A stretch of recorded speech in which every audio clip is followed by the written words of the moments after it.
Pengalaman dan pengenalan akan Tuhan mampu mengubah hidup seseorang. Itulah yang dialami oleh Simon Petrus yang kisahnya kita dengarkan dalam Injil hari ini.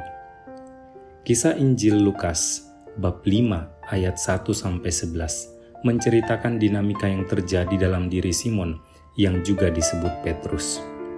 Semula dia disebut Simon, kemudian pelan-pelan berubah menjadi Simon Petrus.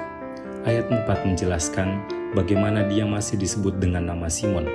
Dikatakan, setelah selesai berbicara, ia berkata kepada Simon, "Bertolaklah ke tempat yang dalam dan tebarkanlah jalamu untuk menangkap ikan." Kemudian ayat 8 menunjukkan perubahan dari sebutan Simon menjadi Simon Petrus. Dikatakan demikian, ketika Simon Petrus melihat hal itu, ia pun tersungkur di depan Yesus. Pengalaman Petrus akan Yesus juga mengalami perubahan.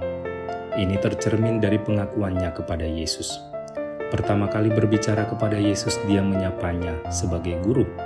Ayat 5 menjelaskan, "Guru, telah sepanjang malam kami bekerja keras dan kami tidak menangkap apa-apa.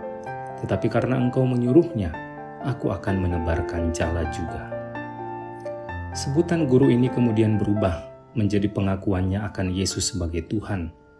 Ayat 8 menegaskan, ketika Simon Petrus melihat hal itu, ia pun tersungkur di depan Yesus dan berkata, "Tuhan, pergilah daripadaku, karena aku ini seorang berdosa."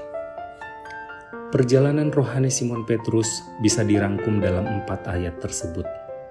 Perubahan namanya dari Simon menjadi Simon Petrus mencerminkan suatu perubahan dan pembaruan pribadi. Pengenalannya akan Yesus juga berubah. Semula dia mengenali Yesus sebagai guru, lalu sekarang dia mengenalinya sebagai Tuhan. Pengalaman akan Yesus inilah mengubah arah hidupnya dari penjala ikan menjadi penjala manusia. Dia dan murid-murid lain kemudian berani meninggalkan segala sesuatunya, lalu mengikuti Yesus. Apakah kita juga punya pengalaman akan Tuhan secara personal?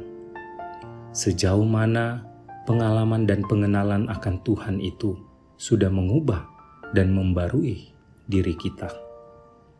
Kisah panggilan Petrus dan para murid mengajarkan bahwa yang membarui kehidupan seseorang adalah pengalaman dan pengenalan akan Tuhan, akan Yesus.